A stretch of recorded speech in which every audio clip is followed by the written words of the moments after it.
Well, it was lively and there was lots going on as predicted in qualifying for the Austrian Grand Prix. Lando Norris, though, on a superb pole position, one of the best of his career, you've got to say. Just unbelievable. Every time he got in the car, he was just dominant today. FP3, all sessions of qualifying, looked superb in the car. And I've been trying to think about why he's looking so good in Austria and why this circuit suits him so well. We'll get onto that in a minute. We'll just go through the list. Oscar Piastri qualified only third. He is on the clean side of the grid, behind his teammate, of course, but P2 taken by Charles Leclerc after that very dodgy Friday for Ferrari, and Charles not even running an FP1, as we said yesterday, but doing a very, very good job in qualifying. It was a slightly untidy end to qualifying for two reasons. One, that the heat built up. The track wasn't progressing as much as some teams and drivers thought it would, which puts Lando Norris's pole into an even greater perspective, I think. And on top of that, Pierre Gasly had done an unbelievable job in Q2 in the Alpine to put in a lap time that would have turned out about fourth or fifth on the grid. Had a massive lose coming out of the last corner. We've seen a few of those today. In Pierre's case, it was a double 360 and he kept the car pointed straight in the end. It was a bit sort of shaken, I think. Max Verstappen did a very nice smooth 360 this morning, and Lewis Hamilton not quite as gracious as Max's, but pretty good as well. 360s coming out of that last corner, as I say, helped a little bit by the more benign curbs that are now a feature of the Red Bull ring. Anyway, because of that, the yellows came out, and because the track was getting a bit slower, we had an abnormal number of drivers not actually going any quicker in the last phase of Q3. And Charles Leclerc indeed was one of those. Max Verstappen pulled out of his lap completely because he got the yellows going into Sector 3. And Kimi Antonelli didn't go any quicker either. Anyway, getting back to it, Charles Leclerc really good in the first run in Q3, enough to put him on the front row of the grid for Ferrari. And Lewis Hamilton not too far behind him. As we said yesterday, short lap, not that many corners. It's bunching the drivers together and in some cases producing some very unusual results. Again, we'll get onto those in a second. So Oscar Piastri P3, Lewis Hamilton fourth, so Ferrari on the first and second rows of the grid. Then it's George Russell in P5 for Mercedes. He'll be disappointed with that. The speed was there yesterday, but caught out by the heat, caught out by all the changing variables of qualifying. George only qualifying fifth, and Kimi Antonelli way down in ninth place in the other Mercedes. One of the big surprises of qualifying, though, Liam Lawson in the Racing Bulls, really good to get through into Q3, and he actually out-qualified Max Verstappen, and he was following him on the road as well, so he would really have enjoyed that. Max, as I say, just behind him, and then another very good rookie, Gabriel Bortoleto, doing a great job for Sauber, getting into Q3, as he said yesterday, looking very, very strong. So let's consider now why Lando is looking so good around Austria, and may continue in other places, and he'll be very good at Silverstone for sure, but I don't think he'll have the same margin, session on session, lap on lap, that he has over Oscar here. This is a very special place for Lando Norris, and I've been thinking about why that might be. And I think the key is, well, obviously there are little bits everywhere, but I think the key to Austria from the point of view of understanding Lando's lap is turn 4, the downhill right-hander. It used to be called the Bosch curve, it's now just called turn 4.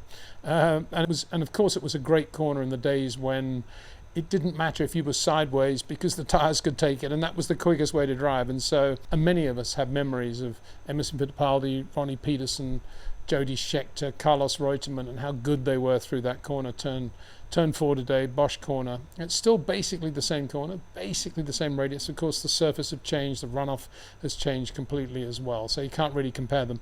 But it's an important corner, obviously, because there is a bit of a straight afterwards, and yeah, it's not that long, and that lines you up for the infield section. But it's an interesting corner because you can obviously look at rotation speeds in the middle of the corner, and then they classify the next kink, which is absolutely flat, turn 5. It's given a classification as a corner, but it's absolutely flat, and that's a good indication of the result of what everybody's been doing in turn 4 and how they've been getting on the power, how much load they've got under acceleration. So let's have a look at some of the stats of some of the drivers in Q3. I've got an asterisk there. This is the final laps in Q3. I've got an asterisk next to Oscar Piastri because he bailed out of he was actually on a preparation lap when the yellows came out, so he lost the rhythm, lost the temperature build up for the tyres, and didn't do a quick lap on his second run in Q3. But the others are all on their last lap in Q3. And I've got there the speed at a specific point in the middle of turn 4, the rotation point, let's call it that.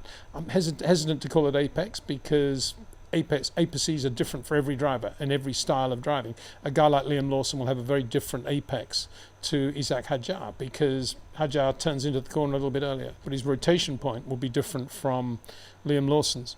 So let's just have a look at that. Turn 4 rotation speed, Lando Norris 114 kilometers an hour in third gear, and Oscar Piastri exactly the same. That's about what you would expect from these two excellent McLaren drivers. Max Verstappen 114 as well. Not quite what you would expect. I would have thought he'd be a little bit slower there, bearing in mind he's found this circuit not to be very good for the Red Bull in terms of grip level, the heat, the balance, and everything else he's been playing around with. But nonetheless, a surprisingly high rotation speed for Max Verstappen. Lewis Hamilton 108. That's about more what you would expect, kind of slow going in, but looking to get on the power really well and the way he drives these days. George Russell 105. In third gear. I think that's that just says how slow the Mercedes is when it doesn't have good tyre temperature and when it's not getting the best from the tyres, in this case because of the heat. I'm sure it is. And then Charles Leclerc 107, who's not as quick as Max and the McLarens, of course, but interesting time. Let's have a look at that. But I think the most significant thing about Charles Leclerc is the only quick driver that I saw who wasn't taking that corner in third gear. He was taking it in fourth, and I think that was more protecting the rear, just trying to keep the rear as under control as he could, just keeping it docile, and we'll see if that paid off as we look at the turn 4 exit speeds now as they go through what is now turn 5, that kink. And this is a function, this will reward drivers who've got the power on with as little lateral load as possible going through the car. So Lando Norris at that point 242 in 6th, Oscar Piastri 234 in 6th. That's a massive difference between the two. Now, bear in mind, I've got that asterisk for Oscar Piastri. That was on his first run in Q3, and what we're looking at there for the rest of them is the second run in Q3. But we'll get on to again. Well, I've got some more stats on that in a second. We'll get on to that. So there's a big difference there, and I think that can only be because Lando is accelerating with less lateral load in the car. He's got the car pointing straighter sooner, and he's got more power on the road. He's just doing a great job on the exit of turn 4, and that in many ways sums up his domination in Austria. Of course, this isn't the only corner where he'll be doing that. There will be other places as well. But I think this probably highlights what Lando is doing so well in the world of McLaren-Mercedes, which is a different world to everybody else, you've got to say. Max Verstappen, 234. And don't forget, he had the same rotation speed as Lando Norris, and he's doing the same speed as Oscar Piastri. So there you go. There's the difference between Red Bull and McLaren. This is Max on his last lap before he gets the yellows in Sector 3 for Pierre Gasly. He wasn't brilliantly quick, and I've just been looking at some remarks from Christian Horner. And he said that on their stopwatches, is that the right way? I guess calculations, their strategy, Max would have crossed the line having done a 4.4 on that lap. Just to go back as a reminder, where would that have put Max on the grid? If it's a 4.4, that would have put him P3 ahead of Oscar Piastri. So yeah, Max was quick at this point for Max in that car. But look how much quicker Lando Norris was, and that explains the difference in terms of the overall lap. Lewis Hamilton, 239. I think that's an interesting one because he's quite quick there. You see, he's doing a very good job out of 4. He's getting in classic Lewis way. Although he's going in a little bit wider, a little bit slower these days, he's getting the power on beautifully, and he's using the rear of the car really beautifully. 239 in 6. Liam Lawson, 235. And with that Honda engine, like Max, still in 5th gear there. I don't know whether that is significant or not. We'll never know, I guess, because gear ratios are chosen at the beginning of the year, and they are a function of the torque and characteristics of the power unit. Very quick. If you look at what Lewis Hamilton's doing, there's Liam Lawson doing 235. Now that again, I think requires some brain power. Explanation of how that could be. We'll get onto that again. George Russell 234, slower than Liam Lawson, amazing. And Charles Leclerc 231 in 6. Not a great exit for Charles Leclerc. Is it paying off? Maybe he's just using the rear tyres better, and they're working for him as the lap develops in back end of Sector 2 going into Sector 3. Something that might help him tomorrow, of course, in terms of tyre management. So bearing in mind Oscar didn't do that final run, let's look at how he compared with Lando on his first run in Q3 when he did put in a quick lap, and he was pretty near to Lando. So at the same point, Turn 4 rotation, Oscar 119, much quicker than Lando Norris, 114. But then look what's happening at exit. Lando Norris, 238. Oscar Piastri, 234. That doesn't surprise me. Again, just to repeat the point, I think Lando is doing a really good job in getting all the load out of the car, and he's using that acceleration run out of 4 more efficiently than Oscar Piastri, who's going in really quickly, has more mid-corner speed, but is it adding up for him? Because he does drive on the rear. And bearing in mind the heat and the sensitivity of these tyres, I think it was a case of getting the exit absolutely perfect there. And I think there's another point here, and I'll get onto it now. It's a deeper point, I think, without sounding too, I don't know what the word is, too patronising, I suppose. I think Lando, around Austria, I've always said he's got a lovely touch, that he has more feel for the front of the car. He drives with the front of the car more than Oscar. But of course we know he's got lots of other shortcomings to do with his concentration and all the stuff going on in the world. But often I've said his inputs are so supple and so soft that it's a great shame that he hasn't exploited those more in the way Max drives and Charles Leclerc drives, and try to shorten the corners by extending the straights going in and going out. I've mentioned that point many, many times. I've said Lando does sometimes get in a bit earlier, but not always. And the first time I made that comment was indeed at the Austrian Grand Prix, when a few years ago, when he was having a battle with Lewis Hamilton, and you could see there that Lewis was getting into the corners. This is when Lewis was in a Mercedes that worked, and Lewis is getting into the corners earlier than Lando, and just doing a typical Lewis job. And Lando was just slightly wider on everything. And I remember saying then, it's a shame that Lando isn't developing that side of his talent more. What I think actually happens in Austria is that Lando doesn't have to work very hard actually to become quite an efficient short corner driver, because particularly turn 4 lends itself to that technique. It's a downhill, decreasing radius right-hander, and it's almost impossible not to go in shortening the corner and extending the straight as much as possible. It kind of line locks you into doing that. And I think that's why you're seeing Liam Lawson going well too, because he's still driving the way he normally drives on the rear of the car. But on that corner particularly, where he's really quick, that corner particularly, it's kind of forcing him to use the nose of the car, the front of the car. And I think that's what we're seeing. I think we're seeing Lando more of a short corner driver in Austria than probably any other racetrack of the year, and that's why he's so good around Austria. And turn 4 isn't the only place. I think that probably applies to the last 2 corners as well. I think anything downhill invites you to go into a corner a little bit earlier, providing the camber's there. And certainly the last corner, I'm not sure about the second last corner. The first corner uphill, no, I think that's fairly straightforward. The second corner, turn 2, the hairpin, it's just about the same for everybody, isn't it? It's just a matter of keeping it clean, having a really good exit there, and very good feel, obviously, for the throttle as you're putting on the power. And then we get to turn 4, and turn 4 does add up to a lot of time around Austria. And it may not show specifically in terms of time, but it adds up in terms of the exit from 4 going down into the infield section. And again, that infield section, I was hoping it would be a place where you could see a bit of finesse with change of direction. But as you come out of the left, the right-hander is sufficiently far away, there's a sufficient amount of track for it really not to be anything other than a corner that most drivers can do pretty well. You come out of there and you just basically go through it, and that's what they're all doing. So I think that's what's happening. And I wonder whether Lando, he comes to Austria and he thinks, this is brilliant, I love it here. I wonder if he thinks, why am I so good in Austria? He probably thinks, I'm just really good in Austria, great corners. But I think that is what's happening. I think he's actually becoming a short corner driver in the sort of realm of Max and Leclerc, just for a weekend. And he kind of takes it over to Silverstone. But, around Silverstone, I can't imagine he's going to have the same advantage over Oscar Piastri. Corner to corner, lap for lap, session for session. I just can't imagine it's going to be like that. Piastri's going to be really quick around Silverstone, particularly through Beckett's.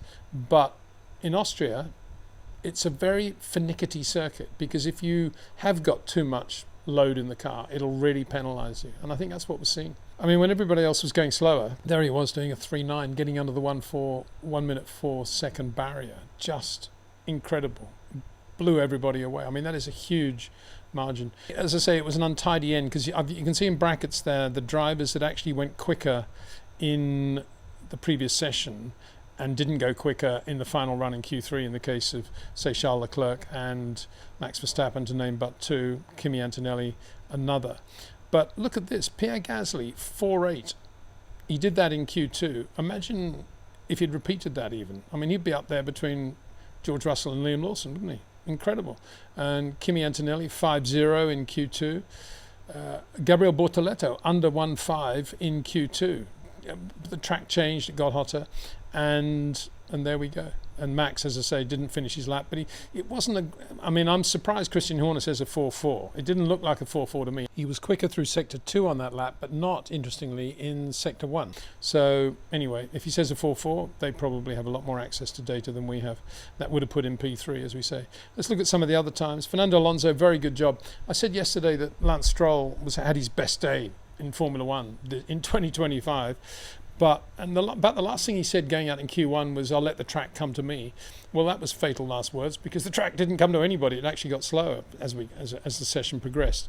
And he never got out of Q1 as a result. Fernando just picked up the Aston Martin by the scruff of the neck and got into Q2, almost got into Q3. It was incredibly close, of course. Alex Albon, very good job to do a 5.1.